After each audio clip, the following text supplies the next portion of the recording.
কোরআন হাদিস এত বেশি আমরা পড়লাম, এরপরে খুঁজে পাইলাম না যে ইসলামের রাজনীতি আছে। বাংলাদেশের এক শ্রেণীর লোক, আলেম সমাজ, এরা এখনো বলে ইসলামের রাজনীতি নাই, রাজনীতি করা যাবে। কথা বলেন। প্রত্যেকটা নবী ও পয়গাম্বর রাজনীতি করার জন্য আসছেন। রাজনীতি এরা নবী ছিল, এরা নেতা। সুলতানুল নাসিরা শব্দের অর্থ হলো গরম পানি চাইছিলাম।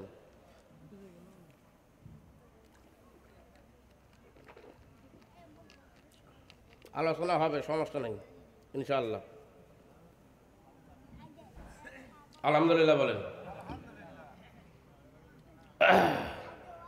এরা মনে করে ইসলামের রাজনীতি নাই, নামাজ পড়বো, রোজা রাখবো, স্বার্থ থেকে গেলে হজ করব, যাকাত দিব, মাদ্রাসা প্রতিষ্ঠান করব, ভালো ভালো কাজ করবো, মসজিদে যাবো আসবো, আমার জীবনের কাজ শেষ। আলোচনা যদি কারো জীবনের সাথে মিলে যায় আবার মাইন্ড করবেন না। ওই বক্তায় একখানে ওয়াজ করতে গেছে, তো যেখানে রাখতে দিছে বক্তাকে, মানে যেখানে থাকতে দিছে, ওইখান থেকে মাহফিলে যাইতে হবে, একটা বাঁশের সাঁকো পার হইতে হবে। বাঁশের সাঁকো চিনেন আপনারা? হ্যাঁ, বাঁশের সাঁকো শুধু না, নিচে একটা বাঁশ আর উপরে একটা বাঁশ, ধরিয়া পার হইতে হবে। এই ধরা পার হয়ে তাকে ওইখানে ওয়াজ করতে যাইতে হবে। এখন আসার সময়, মানে যখন প্রথম মাহফিল উপস্থিত হয়, তখন আসার সময় বক্তা একটা ঘটনা দেখেছি। ঘটনাটা হয়েছে, একজন একটা সাইকেল হাতে নিছে আর আরেক হাতে আবার দুধ নিছে। খুব কষ্ট করিয়া ওই সাঁকোটা পার হয়। এটা খুব কষ্টের কাজ কিনা, একটা জগ নেওয়া আর সাইকেল নেওয়া কত কষ্টের কাজ। কিছু দূর যাইতে না যাইতে বেচারার কিন্তু মানে ফরস্তরা হয়ে গেছে, পরে দেয় বুঝে নেন। এখন এক মুরব্বী দেখা পাইছে, ওই ছেলে আবার মাহফিলে ওয়াজ শুনতে আসিয়া দেখে, ওরে বাপ, এত প্রধান বক্তারে ওয়াজ করেছে। এবার প্রধান বক্তা ওয়াজ করেছে, আর আগে হযরত ঈসার কাহিনী কয়া। বক্তা যখন শুরু করেছে, ভাইজান এতক্ষণে শুনলেন ঈসার কাহিনী, এখন শুনেন মুসার কাহিনী।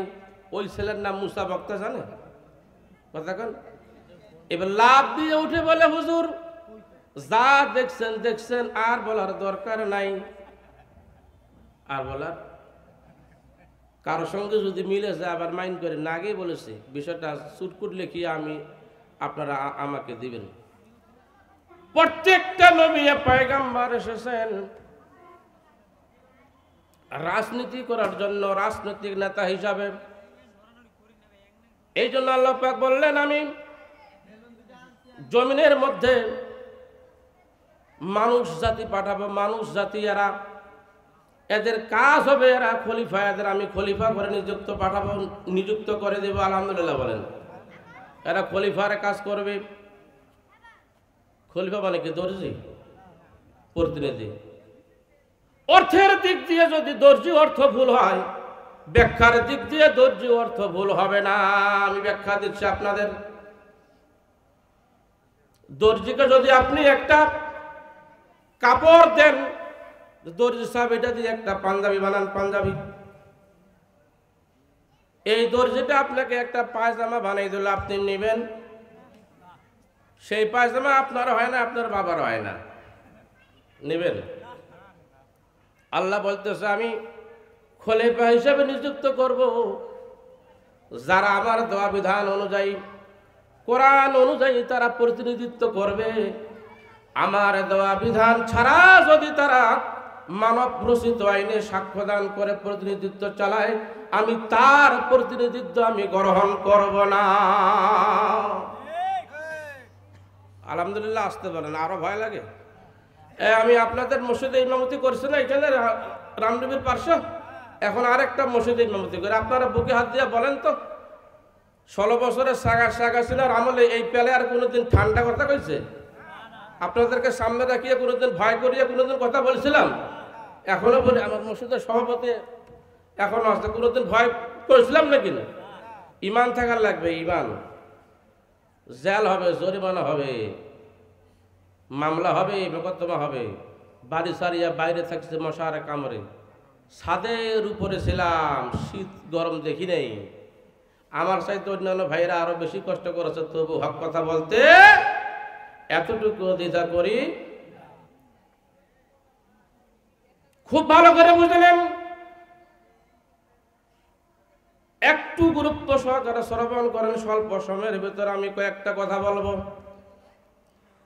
আল্লাহ সুবহানাহু ওয়া তাআলা বলেছেন, আল্লাযীনা কাফারু, যারা কুফরি করে, যারা কুফরি করে, আস্থাদিত করে, গোপন করে, যারা অস্বীকার করে, আমার আয়াতগুলোর ব্যাপারে যারা অস্বীকার করে, যারা ভুল ধারণা করে। আর এখানে বলা হচ্ছে আল্লাযীনা কাযযাবু বিআয়াতিনা, যারা আমার আয়াতগুলোর ব্যাপারে মিথ্যা প্রতিপন্ন করে, আমার সংবিধানকে যারা তুচ্ছ মনে করে, মানব রচিত আইনকে যারা যজ্ঞ মনে করিয়া সাক্ষ্য দেয়। কি দেয়? এদিকে তাকান। আমার দেওয়া জীবন বিধানকে যারা অযোগ্য ঘোষণা করিয়া মানব রচিত আইনকে যারা সাপোর্ট করে, যারা এটাকে যোগ্য ঘোষণা করে,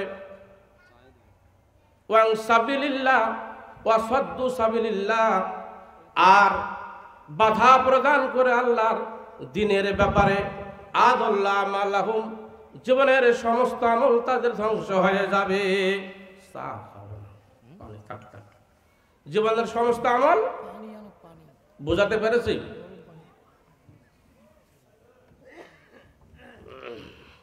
আব্দুল্লাহ ইবনে উবাইটা বলতে চাইছিলাম না, আপনারা বুঝেন নাই তো এই জন্য বলতেছে। আব্দুল্লাহ ইবনে উবাই ফার্স্ট ক্লাস নামাজি ছিল, প্রতি বছরে হজ পালন করত।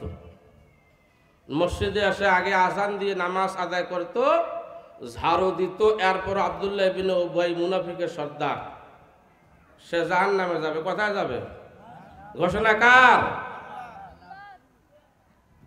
আল্লাযীনা কাযযাবু, যারা কুফরি করেছে, যারা মিথ্যা প্রতিপন্ন করেছে, বিআয়াতিনা, আমার আয়াতগুলোর ব্যাপারে, আমার নিদর্শনের ব্যাপারে, সংবিধানের ব্যাপারে, অর্থাৎ যারা কোরআনের আইন বাদ দিয়া মানব রচিত আইনে যারা সাক্ষ্য দান করেছে, যারা ভোট দিয়েছে, ভোট সাপোর্ট সরাসরি বলতে হবে, যারা ভোট দিয়েছে,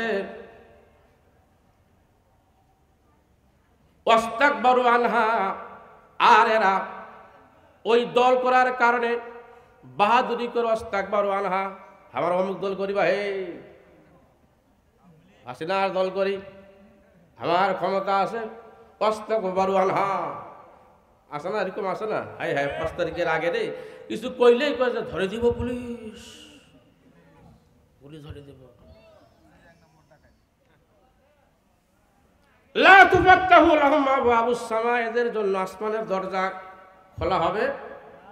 আল্লাহ বলেছেন, যারা এই কাজ করবে, মানব রচিত আইনে যারা সাক্ষ্য দান করবে, আল্লাহ বাদ দিয়া যারা অন্য রকমের পার্টি যারা করবে, লা তুফাত্তাহু আবওয়াবুস সামা, আসমানের দরজা তাদের জন্য খোলা হবে না, রহমত আল্লাহর পক্ষ থেকে তাদের কাছে আসবে না। কিয়ামতের দিন, কঠিন মুসিবতের সময়ে আল্লাহ রহমত থেকে এরা বঞ্চিত হয়ে যাবে। কি হবে? আল্লাহ রহমত থেকে এরা বঞ্চিত হয়ে যাবে। ওয়ালা ইয়াদখুলুনাল জান্নাহ, এই আহম্মকেরা কখনো জান্নাতে প্রবেশ করতে পারবে না।